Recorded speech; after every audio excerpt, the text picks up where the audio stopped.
Assalamualaikum warahmatullahi wabarakatuh. Selamat datang di podcast horor bersama aku tentunya. Gimana nih kabarnya? Semoga kalian selalu dalam keadaan sehat ya. Oke, di sini aku akan melanjutkan sebuah cerita yang belum terselesaikan berjudul Kuntilanak Narsi. Nah, buat teman-teman yang baru mendengarkan ataupun baru bergabung, silakan dengarkan dulu ya part 1 dan part 2-nya. Nah, buat yang sudah bergabung, yuk langsung saja kita simak cerita selanjutnya. Dan seperti biasa, jangan lupa untuk dukung channel ini dengan cara klik tombol subscribe, like, dan share ya, supaya aku semakin semangat membacakan cerita-cerita horor untuk kalian. Oke, langsung saja kita lanjutkan ceritanya.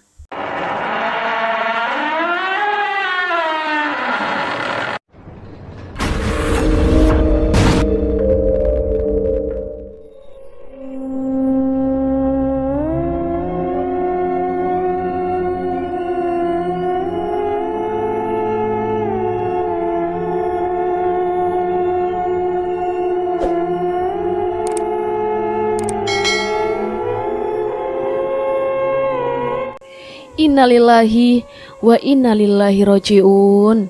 Innalillahi wa innalillahi roji'un. Telah berpulang ke hadapan Tuhan Yang Maha Esa, Ibu Lastri, istri dari almarhumah Bapak Tomo, warga RT 2 RW 1. Suara pengumuman kematian yang saat itu terdengar jelas berasal dari masjid yang berdiri tidak jauh dari rumahku. Loh, Mas, masa sih Bu Lastri meninggal? Ucapku sambil bergegas keluar dari rumah. Mendengar hal itu, suamiku yang sebelumnya bersiap-siap hendak berangkat kerja pun waktu itu seketika terlihat terkejut dan mengikuti langkahku menuju ke arah rumah Bu Lastri sambil mendengar suara pengumuman kematian itu yang terus saja terdengar hingga beberapa kali. Dan sesampainya aku di rumah Bu Lastri pagi itu, aku pun seketika terkejut melihat pemandangan yang ada di depan mataku. Bagaimana tidak, Bu Lastri yang sebelumnya sempat ngobrol sama aku, pagi itu benar-benar terlihat sudah berbaring kaku, dengan jenazahnya yang juga terlihat baru saja akan diurus. Di situ aku udah ngeliat ada beberapa tetangga yang berkumpul, ditambah dengan Wulan yang juga terlihat duduk di salah satu sudut rumah dengan tatapannya yang terlihat kosong entah kenapa. Mengetahui hal itu, aku pun seketika masuk ke rumahnya dan membantu prosesi persiapan pemakaman Bu Lastri bersama para tetangga lainnya.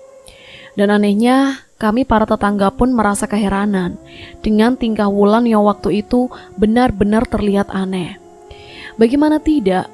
Pagi itu, dengan sama sekali tidak bergerak, Wulan hanya duduk sambil memandang wajah Bu Lastri sambil sekali terlihat tersenyum tipis menyeramkan. Mengetahui hal itu, kami para tetangga mencoba tidak menghiraukannya dengan terus fokus menyelesaikan persiapan pemakaman Bu Lastri saja. Mulai dari memandikannya, mengkafani, dan sebagainya. Mengingat semasa hidupnya, Bu Lastri memang dikenal sebagai orang yang sangat baik dalam hidup bertetangga. Untuk itulah ketika beliau meninggal dunia, gak heran jika masih belum genap 1 jam setelah pengumuman dikumandangkan. Pagi itu, rumah Bu Lastri sudah dipenuhi oleh warga yang tinggal di sekitar rumahnya. Mbak Yuli, sampean tahu apa enggak ya penyebab kematian Bu Lastri? Perasaan ada yang bilang kalau Mbak Yuli masih sempat ketemu Bu Lastri sebelum beliau meninggal. Ucap salah satu tetangga mengagetkanku. Loh, aku nggak ngerti ya Mbak. Beberapa waktu yang lalu aku memang masih sempat ngobrol dengan beliau, tapi beliau masih baik-baik aja kok. Jawabku singkat. Sebentar, lihat tuh si Wulan. Dia katanya sedang sakit keras, tapi kok sepertinya dia baik-baik aja. Duduk santai gak terlihat sedih sama sekali ditinggal ibunya. Ibu tetangga yang lain mengagetkanku sembari kami bersama-sama memandang ke arah Wulan yang waktu itu memang masih tetap duduk di tempatnya. Dan tanpa memperdulikan hal itu, akhirnya kami semua warga pun menyelesaikan prosesi pemakaman Bu Lastri hingga akhirnya sekitar pukul 11 pagi. Prosesi pemakaman Bu Lastri benar-benar telah selesai dilakukan. Namun anehnya setelah semua proses pemakaman Bu Lastri telah selesai dilakukan, rumah Bu Lastri yang harusnya digunakan untuk mengaji hingga ke-7 harinya, siang itu malah seketika terlihat tertutup dengan sangat rapat. Mengetahui hal ini, kami para warga sekitar pun benar-benar ngerasa keheranan dengan tingkah Wulan yang seolah-olah nggak memperdulikan kematian ibunya. Dan nggak berhenti di situ aja. Setelah hari itu, rumah Bu Lastri kini menjadi sangat sepi dan nggak ada lagi adanya sekalipun lampu penerangan yang terlihat menyala di siang ataupun di malam hari. Bahkan meskipun tertutup rapat, kami warga pun juga tahu jika di dalam rumah itu masih ada Wulan yang tinggal di rumahnya yang kini hanya dihuni seorang diri. Hingga akhirnya aku yang bisa dikatakan sebagai tetangga terdekat Bu Lastri kini hanya bisa mengintip ke arah rumahnya.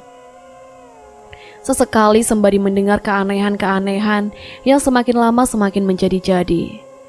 Masih teringat sangat jelas di kepalaku. Malam itu adalah tepat sekitar 3 hari setelah kematian Bu Lastri. Aku yang biasanya selalu tertidur lelap ketika waktu masih menunjukkan pukul 1 malam. Malam itu tiba-tiba tidak bisa tidur karena dengan sangat jelas aku dan suamiku mendengar suara musik yang jika aku dengar lebih teliti lagi, suara musik itu seperti berasal dari sebuah radio yang terdengar sesekali tidak begitu jelas suaranya. Mendengar hal itu, aku pun seketika terkejut bukan main. Karena seiring dengan suara tersebut terdengar, aku dan suamiku mencium aroma bunga melati yang juga tercium dengan sangat kuat. "Mas, kamu dengar suara ini enggak?" ucapku pada suamiku yang saat itu juga terlihat ikut mendengarkan. "Iya, Dek, sepertinya suaranya berasal dari radio. Ini lagu lama, lagu kesukaan almarhum nenekku," jawab suamiku sambil tangannya yang mulai membuka tirai yang ada di kamarku agar dia bisa ngelihat ke arah rumah Bu Lastri. Dan gak cuma itu, belum selesai kami ngintip ke arah rumah Bu Lastri, malam itu aku juga ngedengar suara Wulan yang sepertinya sedang tertawa-tawa seorang diri dengan kondisi lampu rumahnya yang tetap dalam keadaan mati. Mendengar hal itu, aku dan suamiku pun tetap memperhatikan dengan seluruh tubuh yang mulai bergetar ketakutan. "Ya Allah, sepertinya ada yang salah dengan Wulan. Kasihan dia. Bagaimana kalau kita bantu? Kamu ingat kan, almarhum Bu Lastri sudah sangat baik dengan keluarga kita," terang suamiku dengan seketika menutup tirai dan mengajakku pergi ke rumah Bu Lastri. Namun karena aku menganggap jika akan berbahaya jika malam itu kami melihat keadaan Wulan hanya berdua saja, akhirnya aku pun memutuskan untuk menahan suamiku agar niatnya bisa ditunda. "Mas, aku punya rencana, percaya deh sama aku," ucapku menenangkan suamiku. "Maksudnya gimana?" jawab suamiku. "Wulan itu sepertinya sedang diikuti oleh makhluk halus. Waktu itu almarhum Bu Lastri sempat sedikit menceritakan tentang keadaan Wulan kepadaku," ucapku memulai pembicaraan. "Hah? Yang bener? Ngaco kamu, Dek. Gak mungkin lah. Lagian, dulu kan Bu Lastri orang sakti. Masa gak disembuhin sendiri? Sepertinya setelah kita tolongin malam itu, Wulan udah sembuh deh," sahut suamiku. "Panjang ceritanya, Mas. Begini saja, besok pagi kamu jangan kerja dulu ya. Ayo, antar aku mencari adik Bu Lastri yang ada di desa sebelah. Ini pesan Bu Lastri sebelum beliau meninggal," jawabku jelas. "Ya sudah, oke. Terus kita kemana?" imbu suamiku dengan wajahnya yang terlihat kebingungan dengan apa yang sudah aku katakan. "Sudah, besok antar aku pokoknya. Malam ini kita awasi saja bagaimana keadaan Wulan. Nanti kalau memang ada apa-apa, kita panggil warga saja. Kita masuk ramai-ramai. Intinya jangan sendirian, terlalu berbahaya," terangku. Sambil kembali membuka tirai dan mengawasi rumah Bu Lastri yang semakin lama benar-benar terlihat semakin menyeramkan. Hingga akhirnya sepanjang malam, aku dan suamiku pun tetap memandangi rumah Bu Lastri itu sembari mendengarkan suara lagu lama yang terdengar berbunyi nyaring. Dan gak hanya itu, selama aku mengawasi rumah Bu Lastri itu, malamnya aku seolah-olah juga merasa diperhatikan oleh seseorang. Hal itu tentu saja bukanlah tanpa alasan. Karena setiap aku mulai mengantuk ketika masih mengawasi, jendelaku tiba-tiba dilempari batu oleh seseorang yang aku pun tak tahu di mana keberadaan orang itu. Bahkan gak jarang pula, aku juga mendengar adanya suara orang yang terdengar sedang memanggil namaku dan nama suamiku dengan sangat begitu jelas. Mengetahui semua itu, aku pun akhirnya tetap mengawasi semua kegiatan yang ada di rumah Bu Lastri. Tentu saja dengan keadaan lampu rumah Bu Lastri yang saat itu benar-benar tetap dalam kondisi mati. Dan hingga akhirnya suara radio itu perlahan sudah mulai tidak terdengar ketika waktu sudah menunjukkan pukul 3 dini hari. Di situ setelah aku memastikan jika semuanya sudah benar-benar aman, akhirnya aku dan suamiku pun memutuskan untuk beristirahat, mengingat keadaanku yang waktu itu juga sudah sangat kelelahan. Namun anehnya masih belum lama aku tertidur lelap. Waktu itu tiba-tiba aku mendengar ada suara langkah kaki yang terdengar disertai dengan suara seretan yang juga terdengar dengan sangat jelas. Suara itu terdengar jelas seolah-olah sedang berjalan gak jauh dari rumahku dan menuju ke arah rumah Bu Lastri. Mendengar hal itu, rasa kantukku terasa seketika menghilang dengan diiringi jantung yang juga berdetak dengan sangat kencang. Dan gak hanya itu, setelah suamiku bangun dari tidurnya, karena sepertinya dia juga mendengarkan apa yang sedang aku dengarkan. Dengan sigap suamiku langsung bergegas kembali ke arah jendela, sembari membuka tirai dan melihat dari mana sumber suaranya. Ketika tirai sudah dibuka, waktu itu suamiku tiba-tiba terlihat melongo, dengan tidak sekalipun mengedipkan matanya. Tubuhnya terlihat gemetar, sembari tangannya yang melambai ke arahku seraya memberi tanda jika waktu itu dia ingin aku melihat apa yang sedang dia lihat. Mengetahui lambaian tangan itu, aku pun langsung bergegas mendekatinya dan ikut melihat ke arah luar rumah yang waktu itu memang masih dalam keadaan gelap gulita. Dan ketika aku sudah melihat ke arah luar rumahku dengan mata kepalaku sendiri, waktu itu aku dan suamiku ngelihat adanya sosok perempuan berambut panjang yang terlihat berjalan keluar dari rumah almarhum Bu Lastri. Dan gak cuma itu, sosok perempuan ini terlihat menyeret sebuah karung yang sepertinya berisi sesuatu yang sangat berat. Hal itu terlihat dari bentuk karungnya yang memang terlihat besar dengan berisikan sesuatu yang aku pun gak tahu apa isi dari karung ini. Di situ sosok perempuan terlihat menyeret sejenak lalu kembali ke arah dalam rumah almarhum Bu Lastri dengan tidak sekalipun menoleh ke arahku karena kurasa sosok perempuan itu tidak menyadari jika waktu itu aku dan suamiku sebenarnya sedang mengawasinya. Mengetahui hal itu, jantungku benar-benar berdetak dengan sangat kencang. Tubuhku bergetar hebat dengan napasku yang juga seolah-olah gak lagi bisa kuhembuskan. Aku yang udah gak kuat lagi ngeliat semua itu, akhirnya menahan tangis sambil seketika memeluk tubuh suamiku sambil merintih karena rasa takutku yang waktu itu udah gak bisa lagi kutahan. Mas, siapa itu mas? Masa itu Wulan sih mas? Rintihku sembari meremas baju suamiku. Tidak mungkin dia Wulan. Perempuan itu tinggi banget dek. Rambutnya juga sangat panjang. Perasaanku kok jadi gak enak gini ya.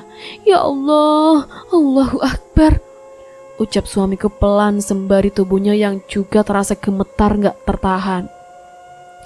Hingga akhirnya setelah melihat semua kengerian itu, suamiku pun memutuskan untuk kembali menutup tirai jendela sembari memelukku hingga pagi menjelang. Dan singkat cerita, pagi itu sekitar pukul 8 pagi, aku dan suamiku tanpa banyak bicara lagi, akhirnya kami berdua menuju ke sebuah desa yang memang cukup jauh dari tempat kami tinggal. Di situ aku mencari seseorang yang memang sudah pernah diceritakan oleh almarhum Bu Lastri kepadaku semasa beliau masih hidup. Dengan besar harapan jika semua kejadian yang ada bisa segera diselesaikan. Dan berbekal informasi yang diberikan oleh almarhum Bu Lastri, sekitar tengah hari aku pun akhirnya berhasil menemukan saudara Bu Lastri yang ternyata beliau adalah seorang bapak-bapak yang kutaksir sudah berusia sekitar 40 tahunan. Hingga akhirnya setelah aku dan suamiku memperkenalkan diri, aku pun mulai membicarakan maksud dan tujuanku kepada bapak-bapak yang mengaku bernama Wiro tersebut. Sebelumnya kami mohon maaf Pak, maksud kedatangan kami ke sini memang sesuai arahan dari Bu Lastri saudara Bapak, ucap suamiku memulai obrolan. Loh, Mbak Lastri kok gak ikut ke sini? Ada apa ya? Imbuh bapak-bapak itu sambil memulai mempersilahkan kami untuk duduk di ruang tamu rumahnya. Bu Lastri sudah meninggal Pak, sahutku tanpa basa-basi. Mendengar hal itu, suasana yang sebelumnya mencair waktu itu seketika hening dengan wajah Pak Wiro yang juga terlihat murung, seolah-olah gak percaya dengan apa yang sudah aku ucapkan. Loh, kok masa gak ada yang beritahu Bapak sih? Loh, kok kaget? Masa gak ada yang memberitahu Bapak sih? Imbu suamiku jelas. Dan karena ucapan suamiku yang tidak mendapatkan jawaban dari Pak Wiro, akhirnya aku pun memutuskan untuk melanjutkan obrolan agar semuanya bisa segera selesai dengan cepat. Jadi begini Pak, saya kesini memang disuruh almarhum Bu Lastri untuk meminta bantuan Bapak. Sekarang, semenjak Bu Lastri meninggal, di rumah Bu Lastri hanya ditinggal oleh Wulan. Tapi sayangnya, Wulan ini malah bersikap sangat aneh. Jangankan mengaji, di rumah Bu Lastri sekarang malah selalu tertutup rapat dan sepertinya ada sesuatu yang salah. Coba kalau Bapak tidak keberatan, silakan Bapak lihat sendiri ke rumah Bu Lastri ya Pak. Sepertinya saya juga kurang paham mengenai kejadian apa yang sebenarnya dialami oleh Wulan dan Bu Lastri. Di sini, kami para tetangga juga nggak ada yang berani memastikan atau sekedar mampir ke rumahnya. Karena semenjak kematian Bu Lastri, kondisi di rumah tersebut terus saja terkunci dengan lampunya yang juga selalu mati. Tapi tenang saja, menurut keterangan dari beberapa warga, mereka mengaku masih sering melihat Wulan tetap ada di dalam rumah. Jadi bisa dipastikan Wulan gak kemana-mana dan tetap ada di rumahnya. Ucapku jelas. Dan anehnya, lagi-lagi tanpa menjawab perkataanku. Waktu itu Pak Wiro malah melamun dengan tatapan yang terlihat sangat kosong.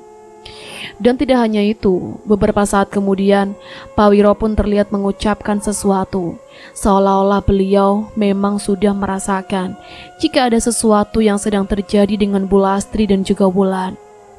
Innalillahi wa inna ilaihi rojiun. Sepurone sing akeh ya Mbak, aku gak paham maksudnya sampean bengi teko. Ya Allah, iki to maksudnya sampean. Sepurone Mbak, sepurone, ucap Pak Wiro dengan mulai meneteskan air mata karena sepertinya beliau sudah gak lagi kuat merasakan rasa sedihnya. Hingga akhirnya setelah semua obrolanku telah selesai, aku pun memutuskan untuk berpamitan pergi karena kurasa waktu itu urusanku membantu keluarga almarhum Bu Lastri telah selesai. Dan selanjutnya, sepertinya aku sudah tidak memiliki hak lagi untuk ikut campur lebih jauh tentang apa yang sebenarnya telah terjadi. 2 hari kemudian, Kamis malam sekitar pukul 8:30 malam. Assalamualaikum, ucapku lantang dengan perasaanku yang mulai merasakan jika di rumah itu memang ada sesuatu yang sedang terjadi. Assalamualaikum, Wulan, bukan nak, ini aku Pak Wiro, teriakku keras. Namun sayangnya karena teriakanku yang tak kunjung mendapatkan jawaban, akhirnya aku pun memutuskan untuk memaksa masuk ke dalam rumah itu. Yang ternyata rumah tersebut tidak dalam keadaan terkunci. Setelah pintu terbuka, malam itu aku melihat kondisi rumah itu memang sudah sangat terlihat tidak terurus. Lantai kotor, meja kursi yang malang melintang ditambah lampu yang juga sepertinya sudah lama gak menyala, membuat keadaan di rumah itu bisa dikatakan sudah sangat menakutkan. Ditambah malam itu aku juga sesekali mendengar suara radio berbunyi tidak jelas seperti sebuah radio rusak. Mengetahui semua itu, aku pun berjalan pelan ke arah ruang tamu sambil terus mengucapkan salam. Assalamualaikum, assalamualaikum, assalamualaikum. Dan tidak hanya itu, malam itu aku pun seketika menyalakan semua lampu yang ada di rumah itu sembari menoleh ke sana dan kemari untuk mencari di mana keberadaan Wulan. Wulan, Lan, Wulan. teriakku lantang. Hingga akhirnya setelah beberapa saat kemudian, aku tiba-tiba melihat perempuan yang terlihat jongkok di salah satu sudut dapur, seperti sedang memakan sesuatu. Mengetahui hal itu, aku pun seketika perlahan mendekatinya, sembari mulai memegangi pundaknya yang mulai menyapanya. "Ya Allah, kamu kenapa, Nak?" Ucapku saat itu sambil melihat ke arah perempuan tersebut yang ku tahu dia adalah Wulan, yang saat itu bisa dikatakan keadaannya sudah sangat memprihatinkan. Tubuhnya kurus, matanya menghitam, ditambah dengan rambut dan baunya yang juga sudah sangat tidak sedap. Membuat saat itu tentu saja tidak akan pernah bisa kulupakan. Dan gak cuma itu, pertama kali Wulan kutemukan, dia terlihat sedang memakan nasi aking atau nasi yang sudah mengering. Mengetahui hal itu, aku pun seketika mengangkatnya dan membawanya ke salah satu kamar tidur. Lalu kemudian aku mulai mengganti bajunya dan membasuh mukanya. Di situ, Wulan terlihat benar-benar tetap diam, sambil sesekali tersenyum sayu kepadaku dengan perlahan juga memanggil-manggil namaku, "Wiro." Dan tanpa memperdulikan hal itu, aku pun terus saja merawatnya agar keadaannya lebih baik dari sebelumnya. Hingga akhirnya setelah beberapa jam kemudian, Wulan pun sudah tidur dalam kamarnya dengan keadaan rumah yang juga sudah lebih baik daripada sebelumnya. Kini setelah lantai kusapu bersih, kursi dan perabotan sudah tertata kembali, aku pun membuka semua pintu yang ada di rumah tersebut sembari berjalan berkeliling untuk melihat bagaimana kondisi rumah yang memang sebelumnya adalah rumah kakek kandungku itu. Di situ ketika aku berkeliling, aku masih sempat melihat Mbak Yuli bersama suaminya yang terlihat baru saja pulang entah dari mana. Karena kurasa semua itu berkat bantuannya, akhirnya aku pun menyapanya sembari memberikan senyuman lembut ke arahnya. "Mbak Yuli, dari mana? Ke tengah malam gini baru pulang?" sapaku. Namun anehnya bukannya menjawab perkataanku. Mbak Yuli dan suaminya malam itu malah terlihat buru-buru masuk ke dalam rumahnya dengan tidak sekalipun membalas senyuman ramahku. Mengetahui hal itu, aku pun merasa sedikit kebingungan. Lalu aku mencoba membiarkan karena aku merasa mungkin Mbak Yuli lupa dengan wajahku. Dan singkat cerita, setelah puas melihat-lihat kondisi dalam dan luar rumah itu, aku pun kembali menutup semua pintu rumah dan masuk ke dalam rumah untuk menata tempat tidurku yang rencananya aku akan tidur di sofa ruang tamu utama dengan maksud aku ingin merasakan dan ingin mencari tahu kejadian apa yang sebenarnya telah terjadi di rumah tersebut. Dan setelah memastikan jika Wulan masih dalam keadaan tertidur pulas, malam ini pun aku mulai duduk dengan tenang, sembari mengundang makhluk halus yang memang sedari awal sudah sangat bisa kurasakan. Namun anehnya setelah beberapa lama aku mencoba, makhluk halus itu pun tak kunjung mau berinteraksi kepadaku. Bahkan seluruh doa dan kemampuanku yang biasanya kugunakan untuk berinteraksi dengan makhluk halus, malam itu sudah kukerahkan semuanya. Namun sayangnya, lagi-lagi aku tidak mendapatkan respon apa-apa. Hingga akhirnya setelah beberapa lama kemudian, pandanganku teralihkan dengan adanya radio tua yang terletak tepat di atas meja ruang tengah rumah tersebut. Radio tua yang sebelumnya tidak berbunyi, malam itu tiba-tiba berbunyi dengan diawali suara gemerisik layaknya radio yang sedang mencari frekuensi.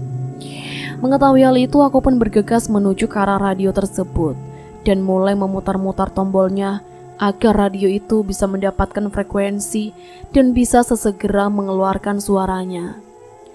Namun sayangnya belum selesai aku memutar-mutar radio itu.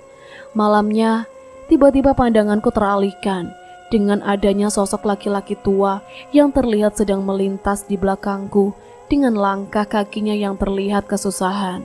Hal itu tentu saja bisa kurasakan dengan sangat jelas, karena selain jaraknya yang sepertinya juga sangat dekat, sosok laki-laki tua tersebut memang sempat sekelebetan terlihat berjalan pincang melintas di antara sudut-sudut rumah ini. Guduk kowe sing tak goleki. Ucapku lirih sambil tetap melirik ke sana dan kemari. Dan puncaknya setelah beberapa saat aku memutar-mutar tombol radio tua itu, akhirnya aku pun mendapatkan suara yang sangat jelas yang saat itu keluar dari radio tersebut. Suara tersebut adalah suara sebuah lagu lama yang sepertinya aku sangat tidak asing dengan bunyinya.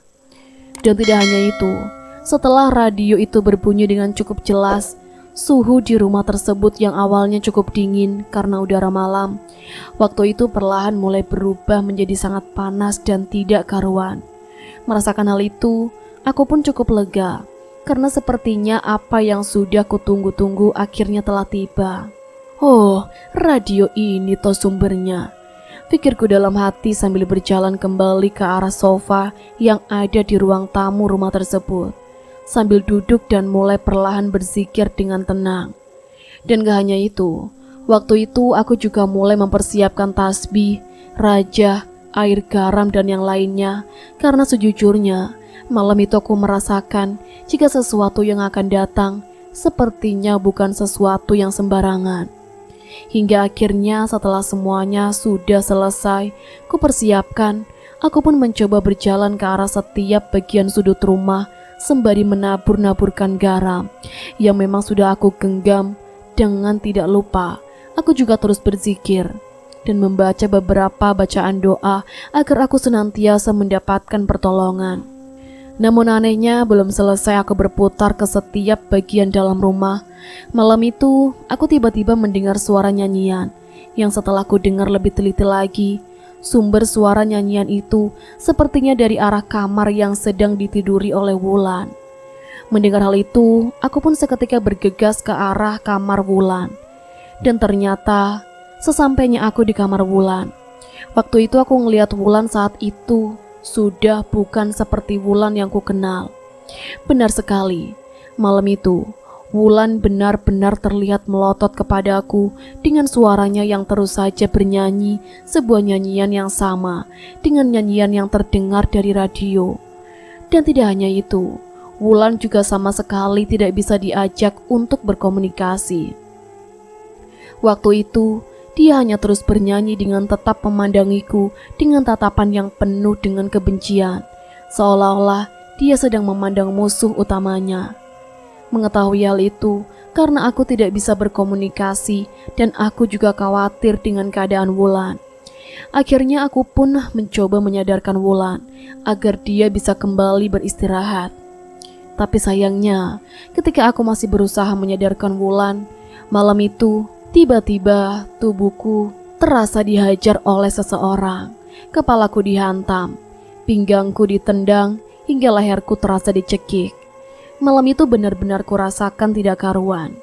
Dan beruntungnya setelah berjuang setengah mati, akhirnya Wulan pun bisa sadar dengan seluruh tubuhku yang terasa seperti sudah babak belur berantakan.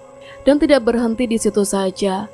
Ketika Wulan berhasil kembali kutidurkan dan aku kembali ke sofa tempatku beristirahat, malam itu aku melihat tiba-tiba ada sosok perempuan tinggi besar berbaju merah dengan rambutnya yang terlihat benar-benar sangat panjang, sedang melintas tidak jauh dari sofa tempatku beristirahat malam itu.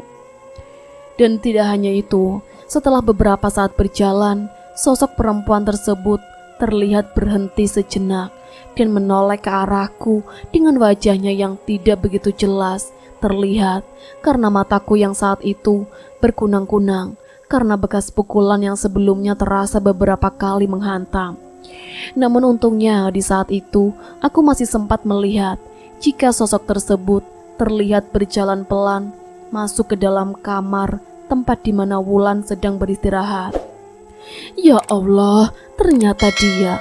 Pantas saja Mbak Lastri gak kuat, ucapku sambil memulai memejamkan mata agar aku bisa segera mengistirahatkan tubuhku sembari telingaku yang masih saja mendengar suara lagu lama dari radio tua yang terus saja berbunyi begitu saja.